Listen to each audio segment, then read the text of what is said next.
안녕하세요. 예, 오늘이 8월 달 마지막 날이네요. 아이고 참 세월이 빨리 갑니다, 진짜. 자, 오늘은 특별히 그동안에 우리 누가복음 소 주제를 많이 이야기를 했는데 오늘 전체 다 종합해서 하나로 이렇게 볼 수 있도록 오늘 아마도 오늘 다 못할 것 같다는 생각이 드는데 그래도 각자가 이제 이게 보시면서 누가복음을 이제 통달을 하실 수 있지 않을까 이런 생각이 됩니다. 자, 기도하고 시작하겠습니다. 하나님 아버지 참으로 감사합니다. 그동안 우리가 누가복음을 오랫동안 묵상하고 또 나누는 시간 가졌습니다. 오늘은 누가복음 마무리를 하면서 누가복음 1장부터 24장까지 예수 그리스도께서 우리에게 무슨 말씀을 어떻게 적용하라는지 다시 한번 점검하고 적용할 수 있도록 도와주시옵소서. 감사드리며 우리 주 예수 그리스도 이름으로 기도드립니다. 아멘. 자, 24장까지 1장에서 24장까지 그리고 사도행전까지 다 합해서 보면은 신약 성경의 한 3분의 1이랍니다. 30% 됩니다. 엄청나게 볼륨이 많은 거니까 어찌 보면 누가복음하고 사도행전을 다 하면은 신약 성경의 굉장히 중요한 부분을 다루게 된 것 같습니다. 자, 첫 페이지입니다.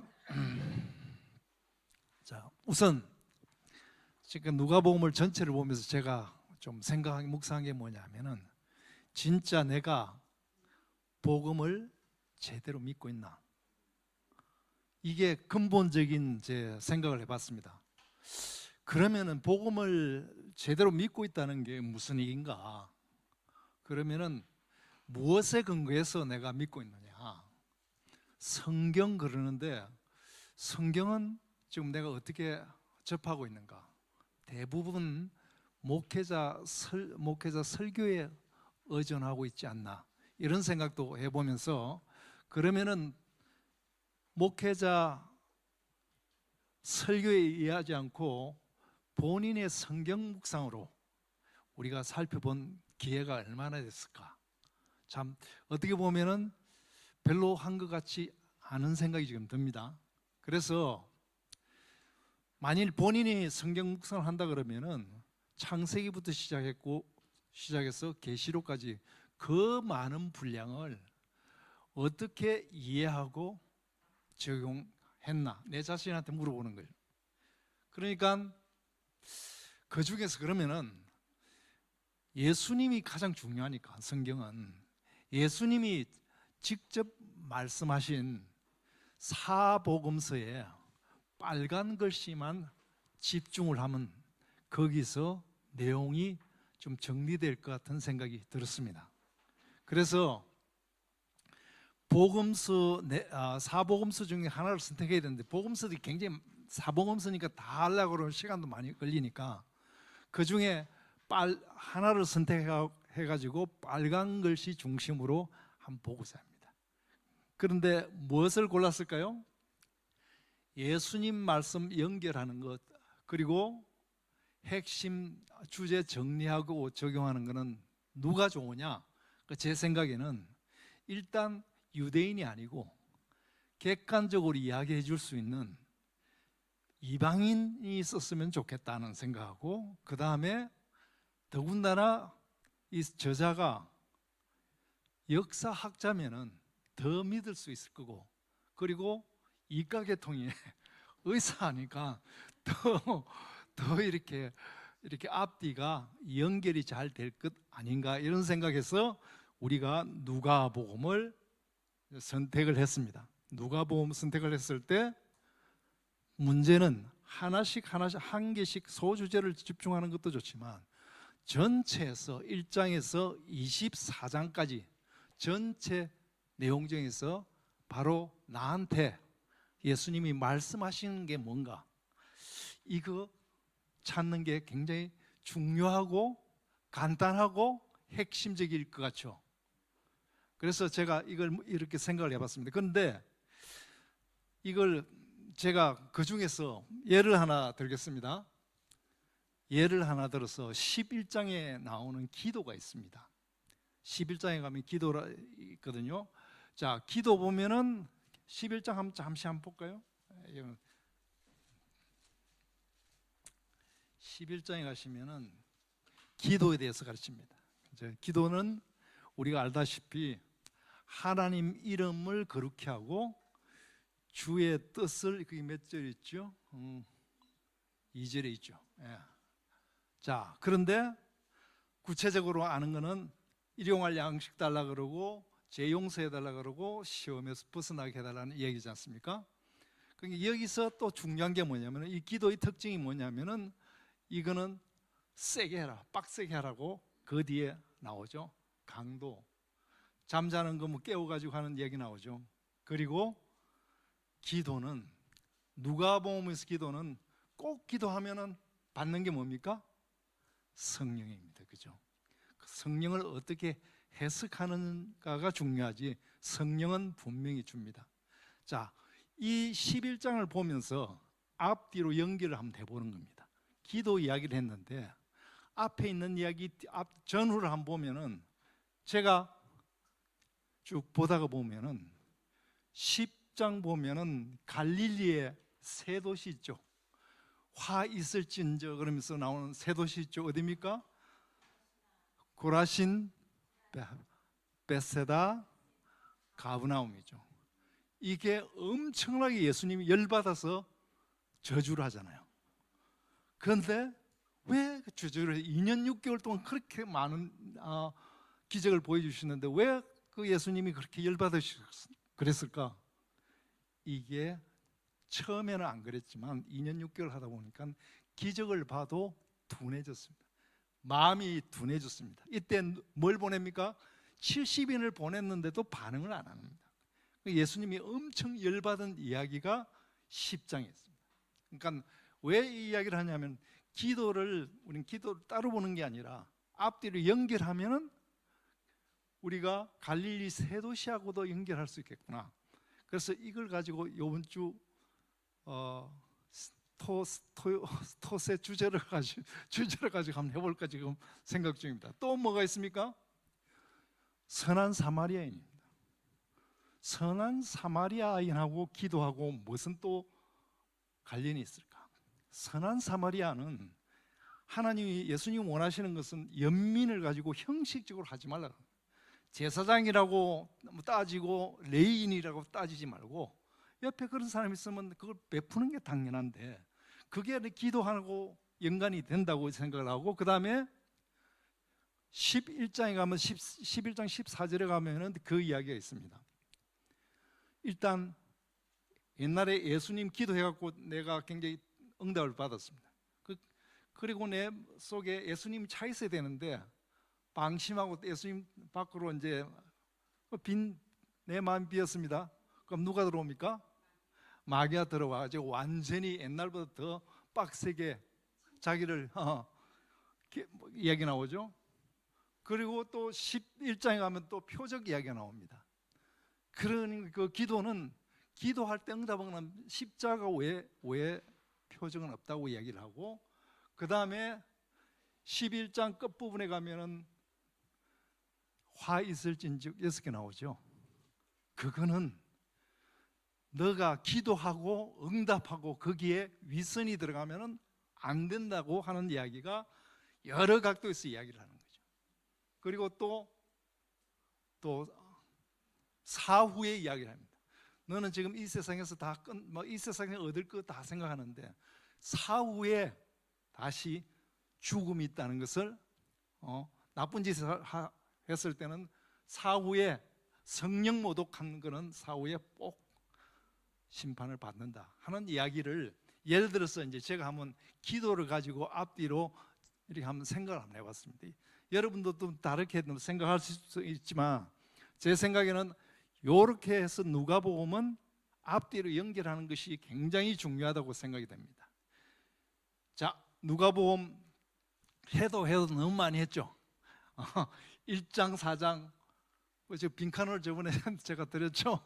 이거 다 여러 번 했기 때문에 쭉쭉 나갑니다. 이게 이렇게 나누어 있다는 것을 말씀을 드리면서 앞부분에 다시 들어가겠습니다. 앞부분은 뭐냐면은 왕이 도착했다는 이야기, 그 다음에 왕이 도착했다는 거 선포하는 거, 요르단강에서 선포하는 거, 왕이자 요번에 종으로 왔다는 이야기를 이제 이렇게 쭉 나오고, 1차 갈릴리 전도, 2차 갈릴리 전도, 3차 갈릴리 전도, 그 다음에 어디까지 하냐면은 가이사랴 빌립보 가고, 그 다음에 변화산 사건까지가 여기가 이제 우리 오늘 다룰 이야기입니다.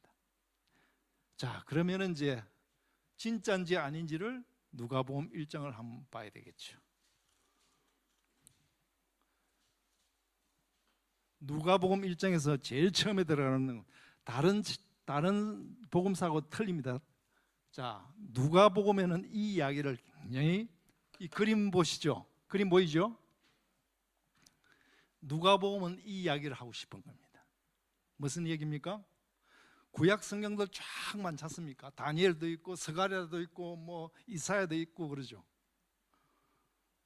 그쪽 사람들이 이제 쳐다봅니다. 시간 쪽으로 쭉 보면은 봉우리가 다니엘서, 스가랴서, 그 다음에 이사야서는 봉우리가 조금 2개가 있습니다. 그런데 유대인들은 봉우리가 2개 있다고 생각 안 하고 뭐가 있다고요? 하나밖에 없다고 생각합니다. 엄청나게 차이 납니다. 그러니까 초림을 메시아가 왔다고 생각을 안 하는 거죠. 그죠? 자, 그래서 저쪽에 보면은 처음에 이사야나 다니엘서나 이게 700년 후부터 쭉 보니까 예수님이 초림이 있다는 겁니다. 예수님이 처음은 내려옵니다. 이 세상에 온다는 거. 그리고 나서 십자가 사건이 있지 않습니까? 그리고 나서 뒤에 있는 봉우리가 있습니다. 언젠지 모릅니다. 지금은 벌써 지났으니까 교회사 2000년 지나서 우리가 지금 거기 있는 그 사이에 지금 있는 거죠. 재림 오면은 이제 재림 때는 보면은 이제 이 완성이 되겠죠. 이 이야기를 누가복음에서는 제일 처음부터 해야 되는 겁니다. 이해되시죠? 이게 굉장히 중요한 겁니다. 사실은 봉우리가 2개 보이는데 봉우리 첫 봉우리가 도착했다. 이제 이 이야기거든요. 자, 그러면은 1장 1절요. 1절에서 4절까지 그 유명한 데오빌로 각하여 이야기가 나오죠. 그리고 그냥 한 게 아니라 그게 3절에 보면 모든 일을 근원부터 자세히 살핀 나도 데오빌로 각하에게 뭐 어떻게 해요? 차례대로 중요합니다. 우리가 이걸 믿고 차례대로 지금 공부를 한 겁니다. 4번째, 이게 틀림이 없다고 확실하다고 내가 자신합니다. 각하도 한번 읽어보십시오. 그러면서 1장 1절에서 4절까지 서문을 굉장히 중요한 전제를 깔았습니다. 그죠? 자, 그러면서 드디어 순서대로 쫙 풉니다. 뭡니까?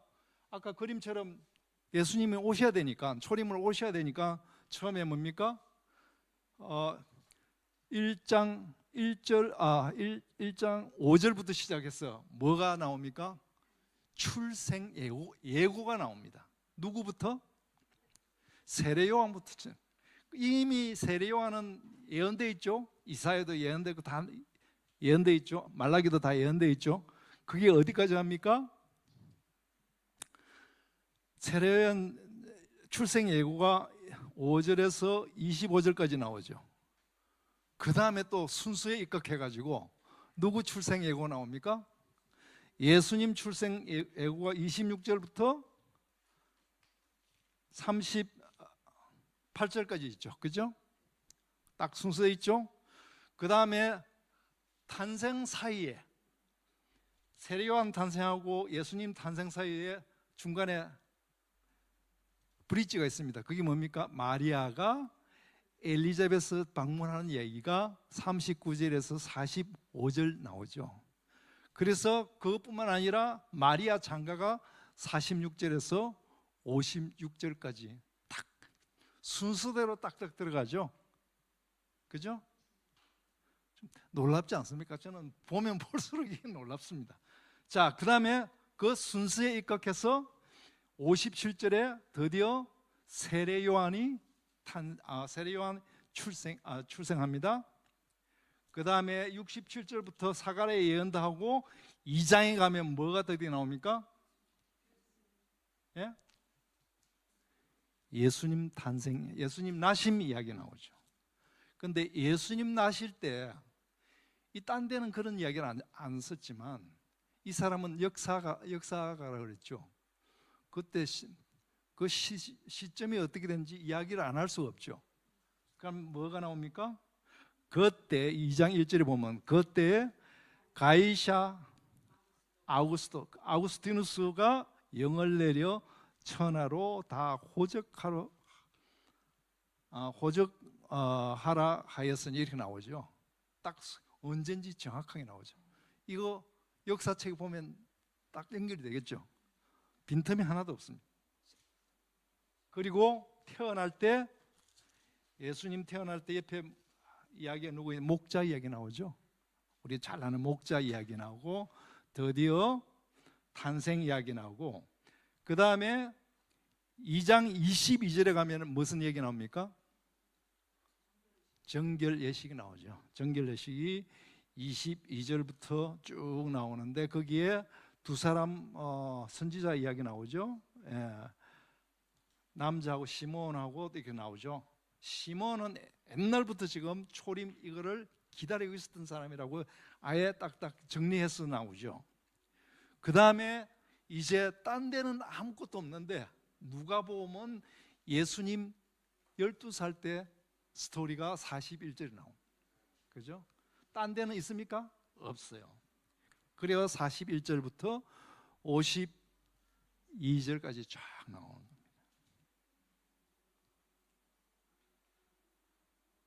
자, 그 다음에 3장으로 넘어갑니다. 이제 다 됐죠. 됐으니까 드디어 이제 나이가 한 30년이 좀 지났습니다. 그랬을 때 세례 요한에 전파한다는 이야기가 3장에 있습니다. 그동안 다 생략을 지금 다 쓸 이야기는 너무 많지만 요약을 한 거죠. 3장 1절에 드디어 본격적으로 사역을 시작할 시점이 역사학자는 그때가 언젠지를 꼭 적어놔야 되는 거죠. 언제입니까? 티베리오 황제가 통치한 몇째 15년 정확하게는 이 역사학자라는 게 나타나죠, 그죠? 15년 차에 딱. 그리고 유대 지방의 총독 다스리는 왕 이름들 다 나옵니다, 그죠? 딴 데 나옵니까? 없습니다. 그리고 세례 받는 이야기가 드디어 나오죠. 어디까지 나오죠? 21절에 가면은 세례 받으시는 이야기 나오죠. 그 중요한 게 뭐냐면은 세례 받을 때 하나님이 빵 도장을 잡습니다. 뭘요? 하나님의 음성이 여기 있죠. 이거 진짜야. 하나님이 도장을 찍어 주시는 거죠. 자, 그리고 하나 묻겠습니다. 그 예수님 사역할 때 나이가 언제쯤 됐다 그러죠? 어디 있습니까?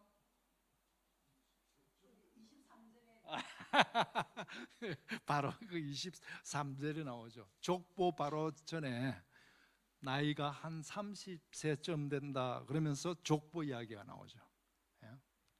족보 얘기 나오죠. 그 족보 쭉 가서 나중에 아담이요 하나님이시다 38절까지 나오죠. 이제 드디어 본격적으로 사역을 시작하기 전에 4장에 가면은 제일 첫 번째 하는 게 뭡니까? 시험을 받는다. 왜 시험 받는 게 왜 그렇습니까? 하나님이지만 인간으로 왔기 때문에 인간이 유혹을 당하는 것은 세 가지. 그거 다 당했다는 이야기를 하고 싶어서 4장 1절에서 13절까지 시험 이야기가 나오는 겁니다. 그죠? 자, 그 다음에 그 유명한 4장 14절에서부터 쭉 이야기 나오는데 예수님의 첫 설교입니다. 첫 설교인데 수요 예배 들으신 분은 무슨 얘기인가 금방 아시겠지만 첫 설교인데 첫 설교를 어디서 하십니까? 해당에서 하고, 어디 장소가요? 나사렛은 어떤 도시입니까? 예수님의 고향이죠. 거기서 설교를 했는데 그 동네 사람이 받아줍니까? 네. 그런데 그거 예수님이 예를 든 건 엄청난 겁니다. 뭐냐 하면은, 자 17절에 보면은 선지자 이사야의 이야기를 쭉 하면서 하는데 23절에 보면 의사 이야기도 나오죠. 자, 그리고 24절 보면 또 이르시되 내가 진실로 너희에게 이르노니 선지자가 고향에서는 환영을 받는 자가 없다 그러죠. 예수님도 고향에서 환영을 못 받고, 예수님도 고향뿐만 아니라 이스라엘에서도 환영을 못 받겠죠. 자, 그 이야기를 지금 하고자 하는 겁니다. 그래서 25절에 보면은 뭔 이야기를 합니까? 엘리야 이야기입니다. 엘리야는 아마 800년 전의 사람인데, 그 사람이 자 어떤 이스라엘에도 굉장히 많았을 텐데, 이 사람은 어떻게 합니까? 하나님이 엘리야를 이스라엘 땅으로 보낸 게 아니라 어디로 보냈다고요? 시돈 땅으로 보냈어요. 예, 페니키아 그 완전히 가나안 땅의 오리지널인 시돈 땅으로 엘리야를 보냈어. 거기서 기적을 행한다 그러죠. 왜? 너희들이 안 받으니까. 또 한 사람 더 듭니다. 또 누굽니까? 27절 누구요? 엘리사 이야기를 들으면서 너네들이 문둥병이 없었냐? 많았을 텐데 하나님이 엘리사를 어디다, 누구한테? 수리아 사람 나만 장군한테 고쳐줬다는 얘기를 하죠. 그것처럼 너희들도 하나님 정은 그러면은 난 너희들 안 간다. 그러면서 뭐라고 이야기하냐면은 28절에 보면은 해당에 있는 자들, 유대의 해당이죠. 해당에 있는 자들이 이것을 듣고 엄청 열받아가지고, 그죠? 열받아서 어떻게 됐나 그럽니까? 동네 밖으로 쫓아보내는 건, 그러니까 보통 때는 일어나지도 않다가 이거 보복할 때 열받아가지고 어디 가지요? 절벽까지 가가지고 밀어내고 죽이려고 그랬죠. 그런데 기가 막히게 기적적으로 예수님이 뒤로 해서 피해서 가셨다는 이야기가 이 30절에 나오죠. 이 이야기는 뭔 이야기를 하고자 하는 겁니까? 바로 십자가하고 부활 이야기를 지금 하는 겁니다. 맞배기로 하는 겁니다. 그죠? 여러분은 그런 것까지는 생각 못 하셨죠? 예? 이게 그래서 누가복음이 진짜 생각할 게 많다는 거예요. 이미 첫 설교에서 십자가하고 부활 이야기를 다 해버린 거예요. 예? 자, 그리고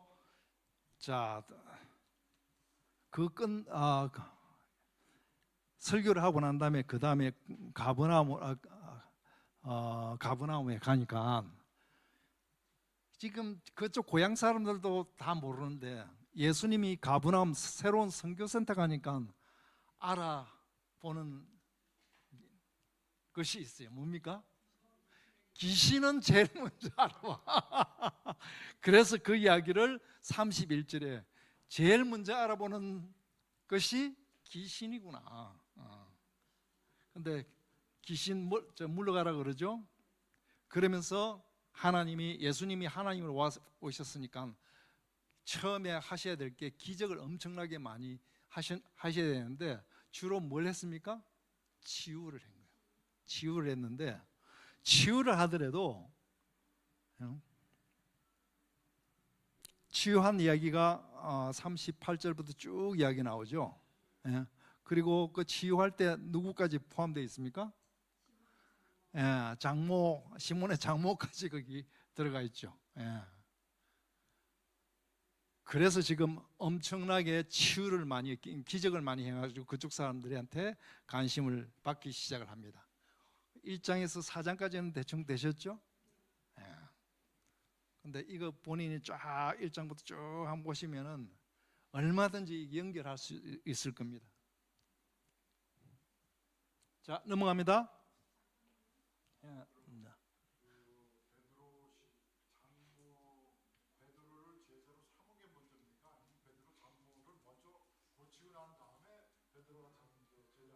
근데 여기 보면은 근데 이제 그게 다 요 보면 5장에 베드로 얘기 나오거든요.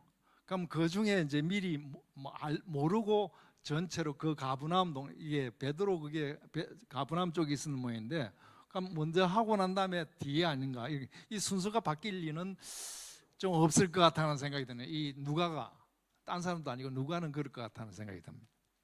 자, 그 다음에 이제 갑니다. 이제 첫 갈릴리 사역이 어디에 있냐면은 4장 42절부터 시작입니다.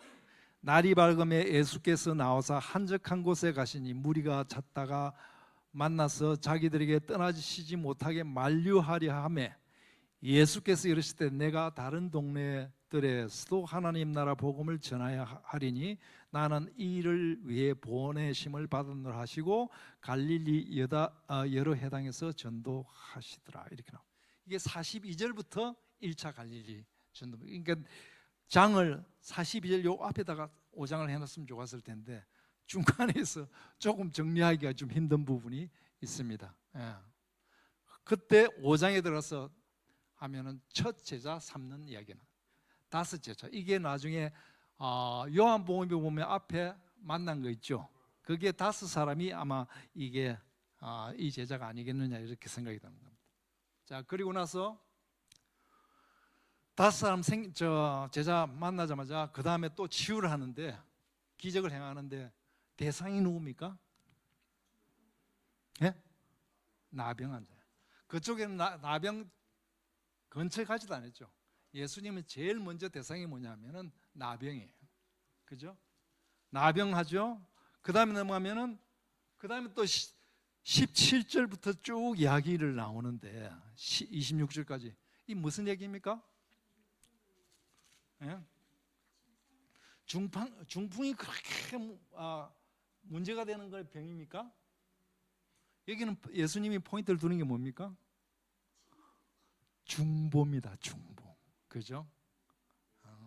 네 사람이 지붕을 뚫어 가지고 한 친구를 살리기 위해서 예수님께 간구를 한 겁니다. 그러니까 우리가 좀 기도하면 답이 금방 나올 것 같은 게 뭡니까? 나병 환자처럼 힘든 사람들, 그 다음에 한 사람을 위해서 중보 기도할 때 예수님은 관심을 가신다는 게 이 이야기를 처음부터 시작을 하고 있는 거예요. 그죠? 네. 그 다음에 27절부터 쭉 이야기 나오는 건 뭡니까? 27절부터 32절까지 뭔 이야기입니까? 이게 가능한 이야기입니까? 새 메시아가 왔는데 로마의 아주 아부하고 매국노인 마태를 부른다, 제자를 부른다. 이건 정말, 그래서 여기는 완전히 예수님은 새로운 언약을 제시하기 시작하는 거예요. 세리부터 지금 뽑죠. 그러면서 34절에 무슨 이야기 나오냐면은 금식 이야기 나오죠. 금식 이야기 나오고 난 다음에 금식 그 이야기를 하면서 나중에 뭐라고 합니까? 새 포도주하고 새 부대, 새 언약, 새 부대.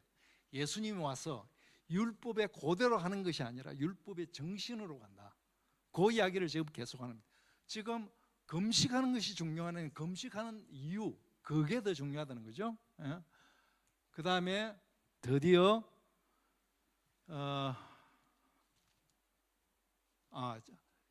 금식하고 6장에 가면은 안식일에 사람 고치는 거. 그쪽에서 지금 신경 쓰는 금식도 금식이지만 안식일은 유대인들이 알레르기 있습니다. 이거 어기면은 엄청납니다. 그러니까 그거를 완전히 어떻게 안식일이라고 저렇게 힘들게 지는 사람 고쳐주는 게 뭐가 잘못되냐고 예수님이 거꾸로 묻죠. 그 다음에 6장 12절에 가면 드디어 본격적인 12제자 선택하는 이야기가 나오죠. 12제자 선택을 하고 나서 드디어 하나님 나라 라이프 스타일은, 생활 방식은 뭐냐? 산상수훈에서는 산상수훈, 여기는 뭡니까? 평지수훈 이야기를 합니다. 딱 12제자 딱 선택해 놓고 바로 푸는 게 하나님의 라이프 스타일 평지수훈을 푸는 사복과 사화 이야기 나오죠. 예. 그러면서 그 핵심에 산상수훈이나 평지수훈에 똑같이 중요하게 생각하는 것은 원수 사랑하고 남 판단 정죄하지 말라는 이야기가 두 이슈가 그대로 나오고, 그 다음에 핵심은 뭐냐면 결론은 뭡니까? 평지수훈의 결론은 입으로 하는 것이 아니라 듣고 행하는 것이다. 그리고 옛날에 내가 그거 했다고 지금 멀어졌으면 그거는 해당 사항이 없다고 이야기를 하죠. 자, 그 다음에 7장에 갑니다. 평지수훈은 굉장히 중요한 이기 때문에 평지수훈을 제대로 실천하는 사람이 누굽니까? 로마 백부장입니다. 유대인이 아닙니다. 로마 백부장이 하나님을 굉장히 경외하기도 하지만 이 사람은 경외하는 표시로 뭡니까? 자기 가족도 아니고 자기가 데리고 있던 제일 밑에 있는 종입니다. 그죠? 죽어도 별로 문제가 안 될 만한 그런 사람인데 이 백부장은 그 사람을 위해서 좀 고쳐달라고 예수님한테 강구를 합니다. 그리고 또 믿음이 얼마나 좋으냐면은 오실 필요 없이 말씀만 하십시오. 이거 예수님이 이거 이야기를 하시면서 이 유대인들 엄청 속으로 욕 무진장했을 것 같아요. 자, 그 다음에 또 어떻습니까? 11절에 보면은 로마 백부장은 먹고 살기도 했고 굉장히 좀 그런 힘 있는 사람 아닙니까? 또 한 사람이 그 반대되는 사람 이야기가 합니다. 뭐라고 합니까? 나인성 가부 이야기를 합니다. 그 죽은 아들을, 이번에는 백부장이 예수님을 찾아왔지만 이번에는 거꾸로요, 예수님이 찾아가죠. 희망이 없잖아요. 가부의 아들이 줬으니까 정말 희망이 없는데 그걸 살려주죠. 그 평지수훈에 좋은 예 하나 나쁜 예 하나 못 가진 자의, 자, 그리고 자, 이거 고민 많이 했습니다. 자, 18절부터 나오는 게, 6장 18절에 무슨 얘기가 나옵니까? 이게 왜 여기 있습니까?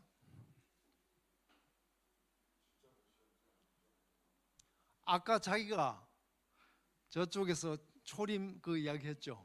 그리고 메시아 왕이 왔다고 선포를까지 해놓고 자기가 보니까 자기도 재림의 왕으로 오는 걸로 착각을 하고 보니까 이게 헷갈리기 시작한 거예요. 참 하나님도 좀 너무하셨지. 왜 그러냐면 세례 요한처럼 이렇게 고생하고 저쪽 요단강에서 낙타 뭐 옷도 그렇고 먹는 것도 제대로 못하고 가족도 있는 것도 아니고 그런데도 이렇게 헷갈리게 해주시나. 그러면서 이야기를 하죠. 가서 이야기하라고. 새 언약의 메시아는 그런 게 아니다 이야기를 하죠.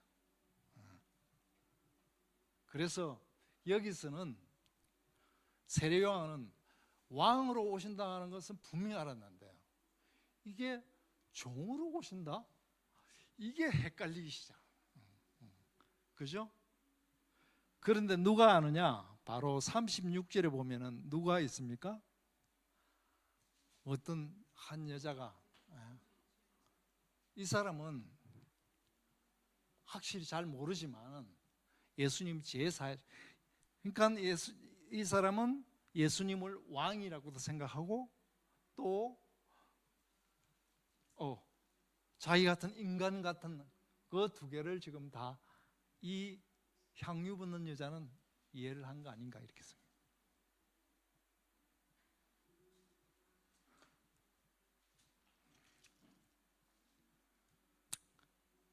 여기까지 됐습니까? 그러니까 1장부터 지금 7장까지 왔습니다. 질문 있으면 하십시오. 연결은 되죠? 억지로 조금 된 부분도 뭐 없잖아요. 있긴 있겠지만, 근데 제 능력으로는 그 정도가 최고입니다. 넘어갈까요? 예. 자, 그 다음에 8장 2차입니다. 8장에 뭐 그 후에 예수께서 각 성과 마을을 두루 다니시며, 이게 이제 두 번째 2차 갈릴리 전도라는 얘기입니다.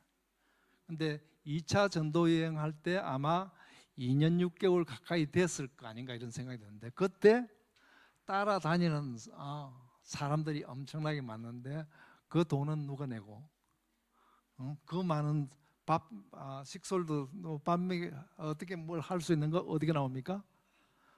여자들 이름이 쫙 나오죠. 재정 후원한 사람들 이름이 쫙 나오죠. 이건 현실적인 거니까 누가는 이런 것도 놓치지 않고 다 집어넣은 겁니다. 그리고 나서 사람들이 그렇게 생각했겠죠. 아유, 이렇게 예수님 이렇게 갈릴리 뭐 여기만 해가지고 언제 하나님 나라 복음을 전파하고, 이거 사람들이 굉장히 또 의심을 하겠죠. 그러니까 8장 4절에 드디어 뭔 이야기를 하냐면은 씨 뿌리는 비유를 쫙 합니다. 씨 뿌리는 비유를 쫙 하는데 네 가지 타입 있지 않습니까? 네 가지 타입 보면 여기서는 없는데 저 마태 가면은 30배, 60배, 100배랍니다. 세 개는 완전히 꽝이라도 한 군데에서 완전히 폭발을 할 거라고 이제 이야기를 하는 거죠. 그런데 여기서 세 번째 쪽에 잘 안 되는 게 왜 하나님 나라가 안 되느냐 하면은 뭐라고 하면 세 번째 게 어디에 있습니까? 14절에 있죠. 가시떨기에 떨어졌다는 것은 말씀을 들은 자이나 지내는 중에 첫 번째 이생의 염려, 그 다음에 두 번째 재물가, 세 번째 향락의 기운이 막혀가지고 하나님 나라가 확실하게 펼쳐지지 못한다고 이야기를 합니다. 지금도 똑같죠, 그죠? 지금도 똑같은 겁니다. 그 다음에 좋은 땅의 열매는 너만 좋으면 되는 것이 아니라 등불이 된다, 세상에 비추어야 된다고 이야기를 하고, 그 다음에 19절에 가면은 뭔 이야기가 나옵니까? 가족 이야기를 합니다. 예수님의 가족은 육신적인 가족이 아니라 뭐라고요? 말씀 듣고 행하는 자는 다 가족이라고 이야기를 하는 겁니다. 자, 그 다음에 22절부터 22절, 26절 이거 헷갈리기 시작하죠. 왜 여기 있을까요? 22절부터 25절까지는 뭔 이야기입니까? 26절부터 39절까지는 뭔 이야기입니까? 그것도 귀신 한 귀신입니까? 군대 귀신. 자, 뭔 이야기일까요? 예수님은 창조주라는 거죠. 예수님이 창조주라는 걸 증명을 해야 되는, 제일 첫 번째 자연을 다스리는, 그 다음에 또 영적인 사탄을 다스리는, 이 이야기를 쫙 군대 귀신을 통해서 쫙 이야기를 하죠. 말이 됩니까? 자, 넘어갑니다. 그리고 드디어 8장 후반에 가면 뭔 이야기가 있습니까? 8장 40절에 가면 이게 3차 전도의 갈릴리입니다. 예수께서 돌아오심에 무리가 환영하니 이는 다 기다렸음이라, 이러면서 이제 돌아오신 이야기를 합니다. 그리고 나서 움직이십니다. 거기에 뭔 이야기가 있어요? 제일 첫 번째 이야기가 뭡니까? 야이로의 딸. 그리고 자, 야이로이다 해당장 야이라고 하고 대비를 했는데 대비가 왜 써놨었겠습니까? 해당장 야이로는 어디 장소 어디입니까? 갈릴리죠. 그리고 14장에 보시면은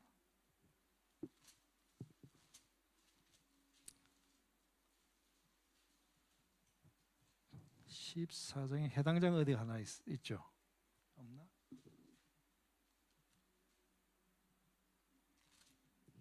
이건 나중에 할게요. 지금 이 중간 시간이 없어요. 예. 자, 해당장 야이로 이야기를 했죠. 해당장 야이로의 딸도 고쳐줄 뿐만 아니라 혈류병 여인 그 해당장 야이로 이야기 쭉 하는데 중간에 딱 낀 게 뭡니까? 혈류병이죠. 자, 그러면은 예수님이 그 사역 중에서 치유를 많이 했지 않습니까? 그런데 죽은 사람을 살리는 거는 몇 분 있습니까? 어디? 나사로는 요한복음이 있습니다. 성경. 그는 요한복음이 있고 여기는 나인성 가부, 그 다음에 지금 야이로 딸이죠. 그리고 예수님이죠. 세 개죠. 혈류병 여인은 지금 기도하고 똑같습니다. 대책이 없을 때 그냥 포기하고 그냥 예수님 바지가리 잡아도 그것도 지금 다 그러니까 예수님은 야이로의 포인트에 있는 것보다도 오히려 야이로는 그래 해당장이지 않습니까? 이 사람은 아무것도 없는 겁니다. 그런데 비교를 하는데 야이로 딸은 뭐 가는 절차가 복잡합니다. 그런데 중간에서 이게 혈류병 여인은 그냥 발만 이렇게 좀 잡았는데 그것 가지고 예수님이 관심을 합니다. 그렇게 매달리라는 얘기죠. 그 다음에 또 뭐냐면은 그거 끝나고 나서 어디입니까? 그 다음에 9장에 가면은 12제자 파송 이야기 나오죠. 파송할 때 항상 예수님 하시는 말씀이 뭘 갖고 가지 말라고요? 배낭이나 뭐 아무것도 갖고 가지 말라 그러죠. 예수님 믿고 가라 그러죠. 그리고 9장 7절부터 9절까지 이야기가 누구 이야기 나옵니까? 이거 왜 나올까요? 여기 지금 굉장히 좀 생뚱맞죠, 그죠? 생뚱맞지 않습니다. 누가는 절대 생뚱맞는 이야기를 안 씁니다. 지금 뭐냐면은 이때는 7절에서 9절은 세례 요한이 죽었습니까? 안 죽었습니까? 죽었죠. 왜 그러면 세례 요한 헤롯 안디바입니다. 안디바는 갈릴리 지역, 요단강 갈릴리 지역하고 이쪽 베레아 지역을 맡았지 않습니까? 그러니까 자기 사법권은 거기 있습니다. 그래서 얼떨결에 자기 헤로디 해갖고 살로메가 해가지고 세례 요한 목을 잘랐습니다. 그런데 이게 굉장히 이 양반은 스트레스가 지금 굉장히 큰 거예요. 이게 왜 유대인들도 그 반란이 일어나고 뭐 신경을 쓸 거 아닙니까? 그런데 이 12제자가 와가지고 막 기적을 일으키고 하고 나니까 완전히 이게 그게 12제자가 어디 지역을 집중 공유했다는 겁니까? 갈릴리 지역 많이 갔다는 얘기죠. 그러니까 제일 무서운 사람이 누구냐면은 헤롯 안디바. 쟤 뭐야? 그러면서 나중에 예수님 십자가 때도 자기가 갈릴리 지역이니까 재판할 때 끼려고 하는 거예요. 딴 데는 안 나오는데 여기 보면은 누가 보면은 그 이야기가 나오죠. 헤롯 안디바가 재판할 때 그것도 얼마나 또 빌라도한테 뭐라고 눈짓을 줬는지 빌라도가 너 그럼 저쪽으로 가서 좀 재판 받아봐 하고 미루는 장면도 나오거든. 자, 이게 그냥 있는 게 아닌 것 같아요. 그러니까 누가는 굉장히 자세하게 앞뒤로 다 연결해서 했다는 생각이 드는 거죠. 자, 오병이어입니다. 그다음에 오병이어죠. 오병이어 이거를 다 한 다음에 예수님 무슨 생각을 했겠습니까? 이제는 여기는 대충 끝나고 갈리는다고 내가 이제 오병이어 내가 몸이 십자가에 달리고 이제 부활할 거라는 이제 준비를 하려고 오병이어는 마지막에 딱 이제 던진 겁니다. 그죠? 자, 그리고 나서 3차까지 거의 다 끝났습니다. 그런데 2년 반 동안 지금 복음을 전파하고 있는데 이놈 제자들이 예수님이 하나님이라고 언급하는 들이 없어. 엄청 열받았을 거예요. 그래서 이 맷을 데리고 어디로 가냐 하면은 가이사 빌립보로 가는 거예요. 가이사라 빌립보는 이제 약간 동북쪽이죠. 거기 산에 가가지고 그 가이사라 빌립보는 뭐냐면은 그 로마 제국의 신이라는 것은 다 있는 데입니다. 심지어 로마 황제의 신도 거기 있습니다. 거기에 제자들을 끌고 가가지고 예수님이 너는 나를 누구라고 하느냐? 그러니까 뭐 엘리야니 어쩌니 다 이야기하는 거예요. 그런데 베드로가 하나님이 말을 하게 했다 그러면서 뭐라 합니까? 메시아라 그러죠. 하나님의 살아계신 하나님의 아들이라고 이야기를 하죠. 자, 그리고 나니까 바로 어떻게 합니까? 근데 그 다음에 나타나는 게 뭡니까? 변화산 사건이죠. 변화산 사건이 왜 중요합니까? 또 아까 세례처럼 하나님 음성이 들립니까? 안 들립니까? 하나님이 또 도장 꽝 찍는 거예요. 예수님은 하나님이야. 그죠? 아까 세례 받을 때 하나님 음성 들렸죠? 지금 하나님 음성이 들렸습니다. 자, 그렇게 해서 이제 큰 일을 하고 나오는데 37절부터 보면은 다른 9 제자들이죠. 9 제자들이 어린애 하나 못 고쳐갖고 헤매고 있는 장면이 나옵니다. 그죠? 그래서 믿음이 없는 자들아 이러면서 이야기 꾸짖는 장면이 나오죠. 그 다음에 이제 동문서답을 합니다. 43절부터 45절까지는 지금 뭔 이야기를 합니까? 자기 십자가 이제 당할 거라는 이야기를 하는데 제자들은 뭐라 그럽니까? 46절에서 뭔 이야기를 합니까? 누가 크냐고 야. 지금 예루살렘 가려고 그러니까 나는 지금 십자가 간다 그러는데 이쪽은 제자들은 자의정 우의정 한번 해보겠다고 그냥 싸움하고 있습니다.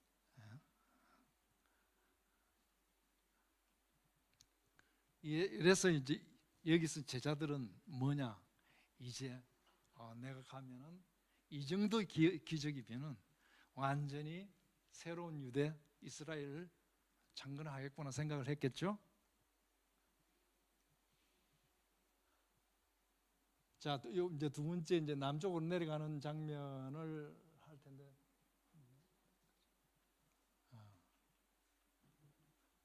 요거 이제 남쪽으로 내려가는 장면을 합니다.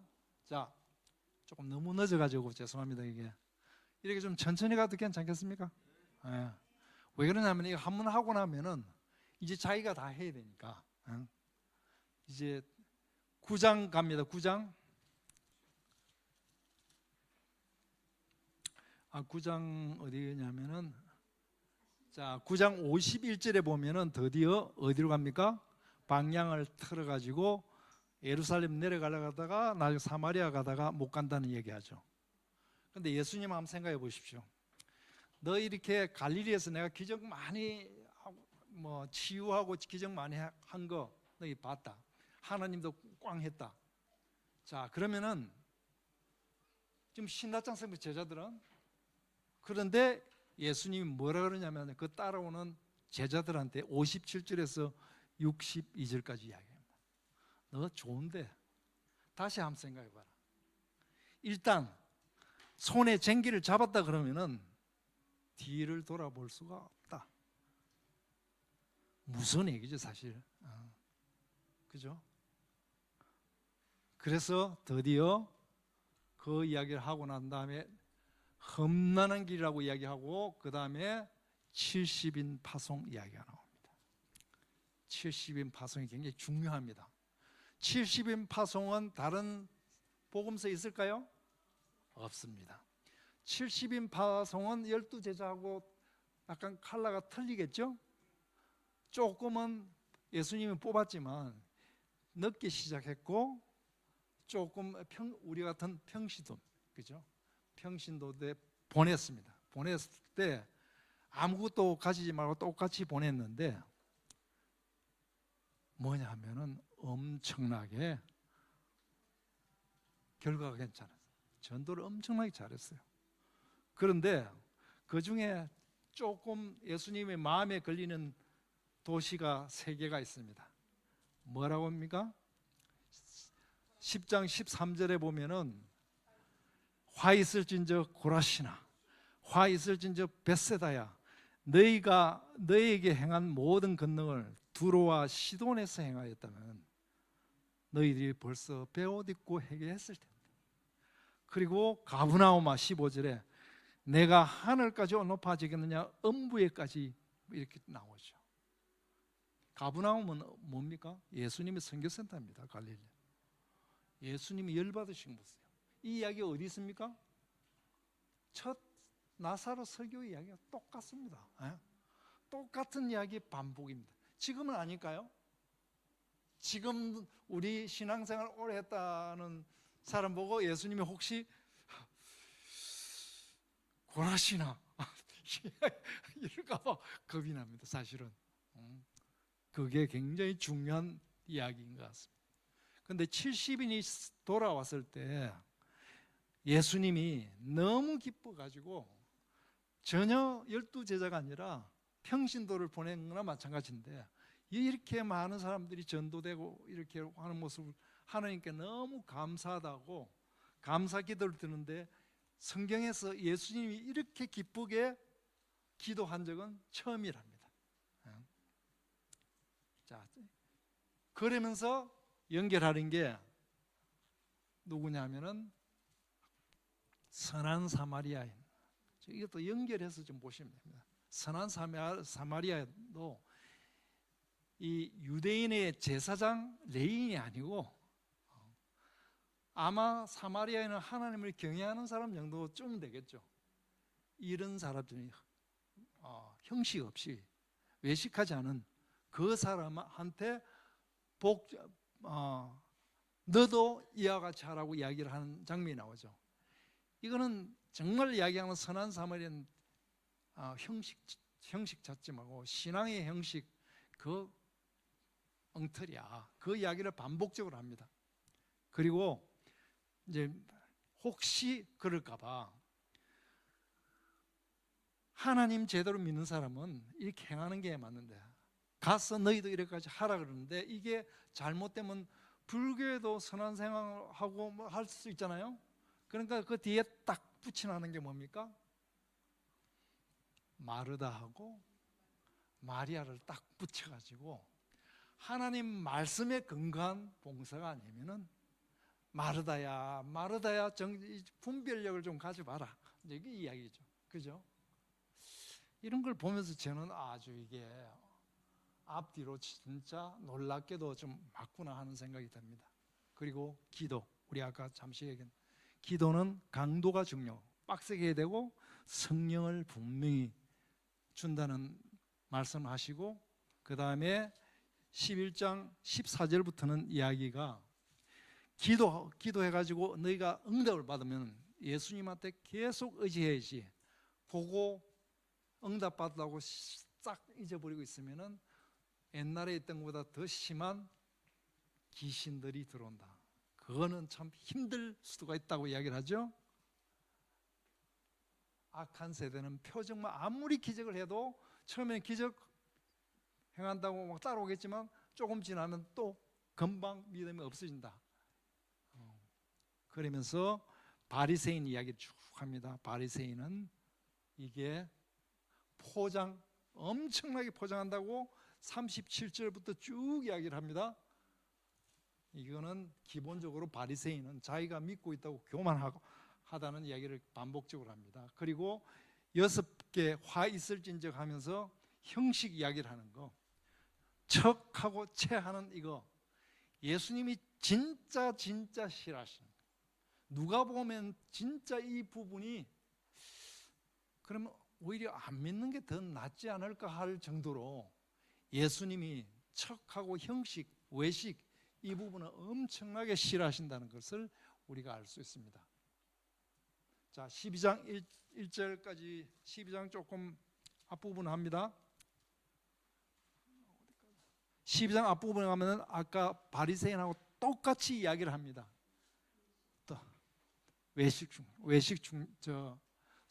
외식하는 거는 성령을 모독하는 거나 마찬가지다 이야기를 하죠. 그러면서 12장 13절부터 부의 위험 경고합니다. 부가 얼마나 하나님 관계를 엉클어뜨리는지 이야기를 하고, 자, 재물 염려하지 말라 그러고, 너희들이 32절에 보면 적은 무리여 무서워하지 말고 염려하지 말라고 이야기를 합니다. 그리고 12장 깨어있으라 그러면서 12장 끝부분에 보면은 48절에 보면 뭐라고 이야기합니까? 예. 많이 받은 자는 많이 맡은 자 이야기 쭉 나오죠. 그거 그 다음에 뒤에 시대 분간하고 뭐 화해 힘쓰라는 얘기 나오고, 그 다음에 13장에 다시 이야기를 합니다. 정말 너는 예수님을 따른 사람이야? 한 점검해봐. 13장 1절부터 쭉 해가지고 두 가지 나오죠. 뭐가 나옵니까? 갈릴리 사람, 그 다음에 실로암 망대 이야기를 또 하죠. 예. 뭘 하라 그럽니까? 회개를 진짜로 해야 돼요. 예. 그 다음에 14절에 가면 안식일 꼬부라지는 이야기 10절에 나오죠. 안식일에 치유하는 것 같고, 이 아까 대비한다는 게 이겁니다.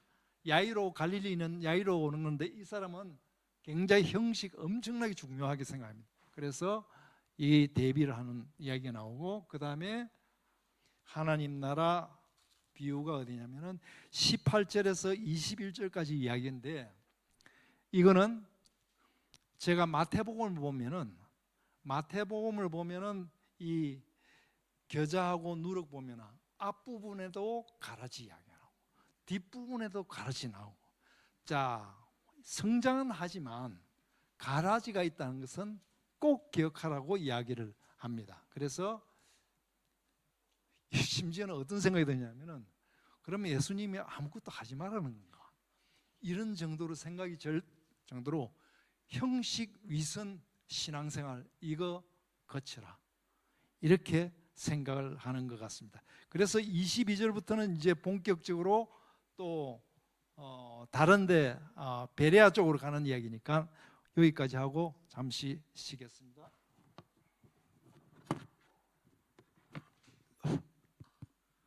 제가 생각할 때 진짜 우리가 이 성경을 보면은 요새 우리 나이 때는 이 잘 안 보여요. 좀 도움이 된 경우는 저는 사실 읽기보다는 이게 듣는 게 굉장히 도움이 많이 됐어요. 듣는 게 연결하는 데가 도움이 많이 돼요. 누워서도 이게 보려고 하면 눈 아파. 이게 보면은 눈 아파가지고 눈이 아파서 조금 가능한 한 좀 연세 드신 분들은 이게 근데 훨씬 연결이 잘 될 겁니다. 아주 장담합니다. 이게 들으면은 보는 거하고 틀립니다.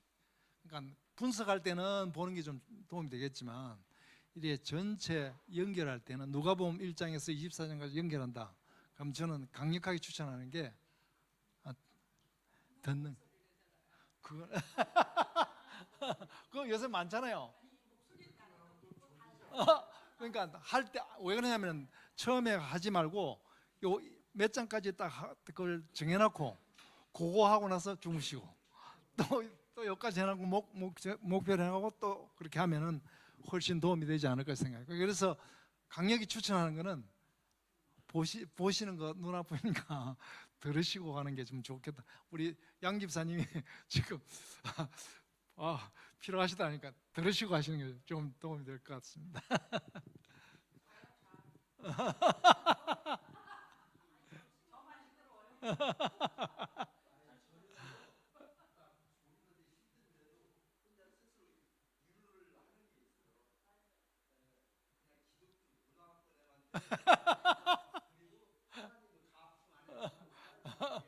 아멘. 맞습니다.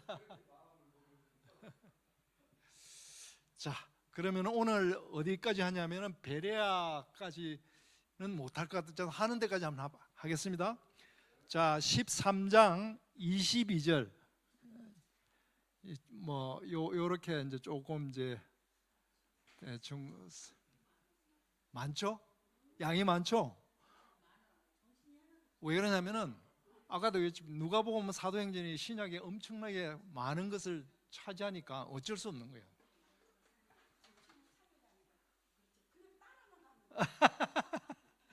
자, 13장 22절 이제 나오는 게 드디어 좁은 문.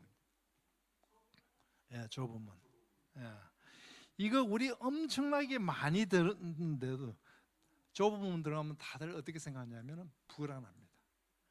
여러 옆에 있는 사람들이 많아야 되는데 가는 사람이 적기 때문에 굉장히 불안합니다. 그래서 별수 뭐 나라고 뭐 좁은 문 갈 필요 뭐 있냐, 넓은 문으로 하자, 이런 생각이 중간 가면서 계속 유혹을 하죠. 자, 특히 이제 과거 신앙생활 기준으로 하는 거는 굉장히 위험하다. 지금이 중요하다. 옛날에 훈련받고 뭐 저쩌고 굉장히 도움이 됐겠지만 그게 연속이 안 되면은 굉장히 문제가 될 수가 있다. 그리고 31절 보면은 예수님이 예루살렘을 보면서 뭐라고 합니까? 예루살렘아 예루살렘아 얘기하죠. 예수님 두 분 얘기할 때는 이게 진짜 신경 빡 쓰는 거거든요. 아까 마르다야 마르다야 하면 했었죠. 예루살렘아 예루살렘아. 성전이 오히려 신앙생활에 예배당이 거꾸로 방해가 될 수 있다. 그 이야기를 하죠. 그 다음에 드디어 14장에 가면은 누구냐면은 바리새인 집에 초대하는 이야기가 나오는데, 근데 바리새인 집에 초대하는 이야기하고 바로 뒤에 있는 천국 잔치하고는 비교를 해야 됩니다. 자, 그 뒤에 보면은 천국 잔치 이야기가 있죠. 15절에 보면 천국 잔치가 있습니다. 바리새인들 너희들 교만의 극치인데 너가 뭐 앞좌석 앉으려고 그러고 이렇게 하는 부분인데, 너희 놈들 그런 짓을 하면은 내가 천국 잔치에서 내가 티켓을 너희들한테 제일 먼저 주겠지만 너희들은 나중에 천국 잔치에 안 올 거다. 핑계 세 개 아까 있죠? 핑계가 뭡니까? 뭐 어쩌고 저쩌고 뭐 결혼했다 또 뭐 샀다 이래서 안 오죠. 그 하나님 뭐랍니까? 열받아서 너네들 그거 필요 없고 옆에 아픈 사람들, 약한 사람들, 이방인들 이거 천국으로 부르겠다고 이야기가 15절에서 24절까지 이야기를, 그죠? 그러면서 또 예수님이 이야기하시는 게 뭡니까? 제가 이렇게 해서 한 거는 위선입니다. 위선이 막 온 동네 그냥 여기저기 다 위선, 예수님이 싫어하는 게 위선이라는 걸 막 그러면서 또 이야기를 25절에 뭐예요? 너 제자 된다고 나 따라온 거 맞아? 그러면서 또 점검하라 그렇죠. 무슨 이야기를 합니까? 망대 이야기 나오고 망대 건설하는 이야기 나오고 그 다음에 전쟁 이야기 나오죠. 아예 망대 안 할 것 같으면 중간에 시작도 하지 마라. 그리고 전쟁, 예수님 따라오는 건 전쟁하고 큰 세상 그 부대하고 싸움하는 거나 마찬가지인데 그거 중간에 왔다가 이 타협할 바에는 아예 따라오지 말라고 얘기해요. 그죠? 그 이야기 나오죠. 그러니까 제자는 뭐냐면은 너가 그냥 따라온다고 중요한 것이 제자는 소금하고 같아. 너가 생각하는 게 딴 사람한테 썩지 않는 맛이 돼야 돼. 소금의 맛이 돼야 되는데 오히려 그렇지 않은 폼만 잡으면 어떻게 된다고요? 방해만 된다. 오히려 안 가는 게 더 나아. 그 제자 이야기를 하면서 이까지 이야기를 합니다. 그런데 이걸 보면서 예수님도 지금 그렇게 생각하실 거예요. 여기 교회에 많이 온 사람들 소금 같은 사람이 맛 없는 소금 같은 사람들이 많아가지고 오히려 사람들 전도하는데 뭐 된다고요? 방해가 된다. 이게 보면서 진짜 아니 예수님 힘들게 따라오는 것만 해도 엄청나게 잘한 거 아닌가 하는데 그죠? 여기는 웃기지 말라는 이야기를 소금 맛 이러면 아예 안 한 것보다 훨씬 못해. 그리고 또 아까 전쟁 이야기도 전쟁 처음에 한다고 예수님 따라갔다고 했는데 세상에 왕들하고 싸워갖고 못 이길 것 같으니까 타협을 해버려. 죽도 밥도 아니야. 아예 안 하는 게 나아. 그런 얘기죠. 그러니까 이 길은 어떻다고요? 이 길은 제자 되는 길은 십자가 삼아 이렇게 굉장히 힘든 길인 거예요. 정말 힘든 길인 게 그죠? 십자가 사이에 이게 빵꾸나 머리 내고 나오는 거 안 보여요?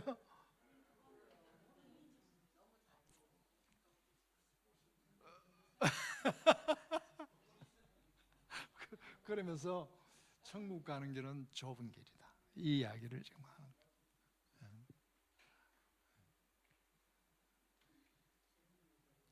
거예요. 또 나올 겁니다.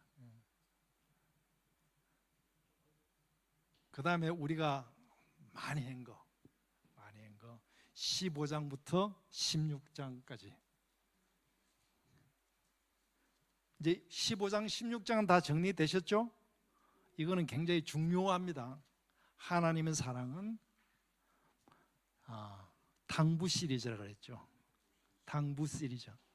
아예 그 탕자 이야기를 빼버리고 하나님은 모든 사람을 다 품으려고 한다.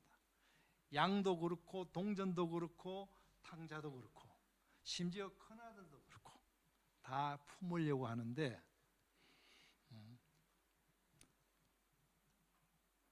그리고 16장 보면은 영리한 청직이 있죠. 이 불의한 청직이라고 하는데 이 사람이 바뀐 이유가 뭡니까? 돈보다는 관계를 중심으로 해서 회복했기 때문에 영리한 청지를 기록합니다. 그리고 그렇지 못한 이야기가 어디 있습니까? 14절부터 이야기하면 바리새인이죠. 바리새인이 뭘 좋아한다고요? 돈 때문에 하나님 관계가 완전히 망가진 사람. 그 이야기를 하죠. 그 다음에 또 하나 이야기 나머지 19절부터 뭐냐면은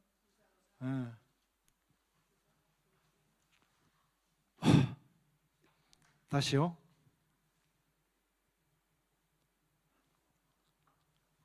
리모컨. 그 다음에 부자 이야기 나죠. 부자는 뭐냐면은 지금에 빠져가지고 내일 사후에 전혀 대비를 안 하는 사람 이야기 나오죠. 그런데 저번에 말씀드렸지만 부자 이야기를 하면서 누가복음은 사후에 대해서 굉장히 상세하게 얘기를 하죠.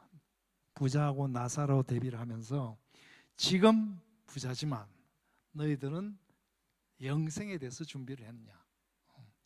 오늘 저녁에 너의 영혼을 뺏어가면 너 나머지 그 부는 누구한테 갈 것이냐, 그 이야기를 하죠. 이게 사실 탕자, 돌아온 탕자, 렘브란트. 자, 하나님 관계하고 방해되는 게 뭐라고 합니까? 돈입니다. 관계보다는 돈을 중시하니까 방해 요소가 되고, 그 다음에 율법, 구약의 율법의 정신을 가야 되는데, 율법의 하나님 관계 쪽으로 가야 되는데 율법을 고집하는 것. 그 다음에 사후를 생각하면서 지금 가야 되는데 지금에만 집중하는 이 세 개가 15장에서 16장까지의 방해였어. 그죠? 너무 빨리 가는 건가? 이거 다 한 거죠, 그죠? 이해가 좀 너무 잘 되시죠? 누가 보면 비교적 어려운 그 구절들이 많은데 우리 연결해 보면 조금 이해가 가는 부분이 있죠. 연결을 안 하면 따로따로 하면은 이게 참 힘들어요. 그건 누가 썼다고 누가 순서대로 했고 역사학자인 누가 했기 때문에 이럴 것이다 믿고 그냥 가는 거예요, 그냥. 자, 17장에 갑니다. 17장 보면은 17장도 진짜 제가 이거 하면서 해석이 좀 힘들었던 부분인데, 근데 가만히 앞뒤로 연결하니까 하나님 사랑은 그렇지만 너희들 제자들은 어떻게 해야 되느냐? 제자들이 첫 번째 해야 될 게 뭐냐면은 작은 자한테 실족해 하면 너는 끝이야. 그죠? 작은 자한테 잘못하면은 너는 뭐라고 그럽니까? 연자목. 그 정도로 너는 너보다 잘난 사람한테 하는 걸 모르지, 너보다 좀 작은 자한테 힘들게 하거나 실족한 거는 그냥 내가 내버려두지 않겠다 그러죠. 그리고 너희들 중에서 잘못한 사람이 있으면 뭐라고 합니까? 경고하라고 합니다. 경고를 대부분 교회에서는 경고를 잘 안 하죠, 그죠? 경고할 거는 경고하라고 합니다. 그죠? 분명히 나오죠. 그리고 만일 누가 용서를 하거든, 해결을 하거든, 뭐라고 합니까? 있는 대로 용서를 하라. 그리고 너가 지금 예수님 위해서 열심히 한다고 이것저것 다 했다고 해서 칭찬받을 생각하지 마라. 왜? 너는 종으로 할 일을 당연히 했기 때문에. 그게 9장 10장까지 이야기죠. 그죠? 9장 10절 이야기죠. 그죠? 나중에 쭉 한번 읽어보시면 이게 연결이 좀 되실 겁니다. 그 다음에 나병 환자 10명하고 9명하고 10명 이야기하면서 저 유대인들 자기 치유받았으면 와서 누구보다 더 먼저 감사해야 되는데 누가 왔다고요? 오히려 사마리아인이 왔어. 너 전통 그거 갖고 그 골치 아픈 거야. 그리고 20절에 보면은 하나님 나라 어디 있느냐 그 이야기하는데, 우리 하나님 나라 이야기 많이 하죠. 근데 제 생각에는, 이건 제 생각도 아니고 또 다른 사람들도 하나님 나라하고 예수님하고 이 꼴만 하면 됩니다. 예수님 따르는 삶이 하나님 나라 삶이에요. 그러니까 그거를 하나님 나라는 어떻게 할 필요도 없이 하나님 나라의 삶은 예수님 따라가는 삶이에요. 그렇게만 해석하면 될 것 같고, 18장에 보면 드디어 이게 기도의 강도에 다시 한번 뭐가 불편하겠으면 끝까지 그냥 기도해라 이 이야기를 나오고, 그 다음에 9절부터는 무슨 얘기 있습니까? 바리새인하고 이것도 위선, 형식, 교만이죠. 이거 내버려두지 않겠다고 자꾸 이야기를 합니다. 그러면서 그럼 어떡하라는 건가? 그러면서 15절부터 이야기를 하는 게, 15절부터 17절까지 뭐라고 얘기합니까? 믿음은 어떤 믿음을 가지라고? 그냥 처음에 믿었던 거 어린아이처럼 믿으면 된다. 그게 소위 말하는 첫사랑이죠, 그죠? 그것처럼 하자 복잡하게 생각하지 말고 머리 아플 정도로 하지 생각하지 말고 그냥 순수하게 믿어. 어린아이처럼. 그게 복음의 핵심이라는 거죠. 그죠? 자, 그리고 이제 오늘은 다 못할 테니까 이제 대표적인 이제 베레아에서 대표적인 예가 있습니다. 18장 중간에 딱 가면은 18장 18절에 가면 뭔 이야기 있습니까? 자, 이 아주 나쁜 애가 18장 18절이에요. 좋은 애는 뭐가 있습니까? 19장 1절이에요. 누구하고 대비를 합니까? 부자 청년하고 삭개하고 완전히 대비를 시킵니다. 그러니까 이게 장 나눌 때 요걸 그냥 요거 한꺼번에 하면 될 텐데 이 따로따로 하니까 18장 다 끝나고 나서 돌아서 19장 가면 이게 완전히 다른 생뚱맞게 이제 들리는 거죠. 18장하고 18장 18절부터 삭개오는 나는 비교를 해야 된다고 생각을 합니다. 자, 위선 극치죠. 뭐 할 거 다 안다고 자기 생각하죠. 교만의 극치죠. 또 뭡니까? 돈, 관계보다 돈이 우선이라는 걸 생각하면서 자기 돈은 절대 안 내놓는 사람이죠. 이 사람입니다. 그래, 부자 청년이 구원을 받을 가능성이 있다고 합니까? 없다고 합니까? 이거는 조금 남겨두시지. 이거는 완전히 낙타 이야기를 하면서 제로로 갑니다. 거의 제로로 갑니다. 야, 이게 돈 있는 게 굉장히 좋은 건데 돈이 굉장히 제로로 갈 확률이 많다는 무슨 얘기가 이제 있는 겁니다. 그리고 뭔 이야기를 합니까? 31절에 예수님은 지금 십자가 이야기를 하고 있습니다. 십자가 이야기를 하는데 이 모든 걸 보면서 너가 진짜 하나님 나라를 알고 하나님 그 사랑을 알면은 이게 읽어져야 될 텐데 너는 한쪽에 갇혀갖고 뭐요? 영적 맹인이다 그 얘기를. 그 맹인 이야기가 그게 나오는 거죠. 그죠? 자기가 잘 아는 척하지만 다 영적으로는 맹인이다. 19장에 가면 드디어 좋은 애가 나 있죠? 삭개오. 삭개오의 특징, 가장 예수님 좋아하는 게 뭡니까? 순수하게 자기는 아무것도 없다고 하나님한테 그냥 용서해 주십시오. 키 좀 작다고 이게 아까 그 얘기했죠. 여리고의 세관장은 엄청난 파워라고 그랬잖아요. 엄청난 번화가 있는 도시인데 거기에 세리장 그러면은 말만 하면 엄청나게 흔들 수 있는 사람인데 이 사람이 그런 게 중요한 게 아니라 예수님 한 만나보겠다고 뽕나무에 올라가가지고 이렇게 속도 말로 창피할 정도로 이렇게 하지 않습니까? 그게 하나님의 예수님이 멀리서 보시면서 어쩌면 삭개오가 예수님을 찾았다 그러지만 예수님은 미리 딱 보고 누가 먼저 찾았다고요? 예수님이 이런 사람이 있나 없나 미리 찾으신 것 같다. 안 그러면 이렇게 그냥 이렇게 급진전할 수가 있나 생각이 듭니다. 그러면서 거기에 19장 11절에 보면은 드디어 열무나 비유 있죠. 저번에 이야기했죠. 이거는 사실 마태복음 25장에 보면 뭔 얘기 있습니까? 달란트 비유하고 있죠. 하나님 주신 거 내가 그거 예수님 만날 때까지 하나씩 점진적으로 해나가는 그게 예수님 만나 재림 기다리는 거나 마찬가지다 이야기를 합니다. 자, 오늘 여기까지만 하고 이게 여기까지 하는데 숨이 가.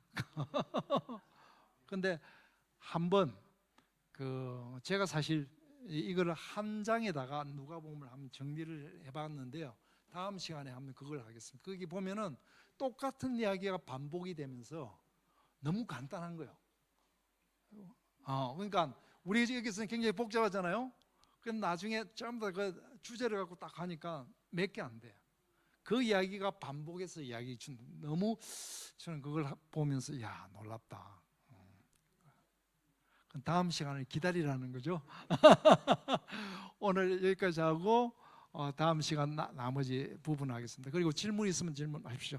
수고하셨습니다.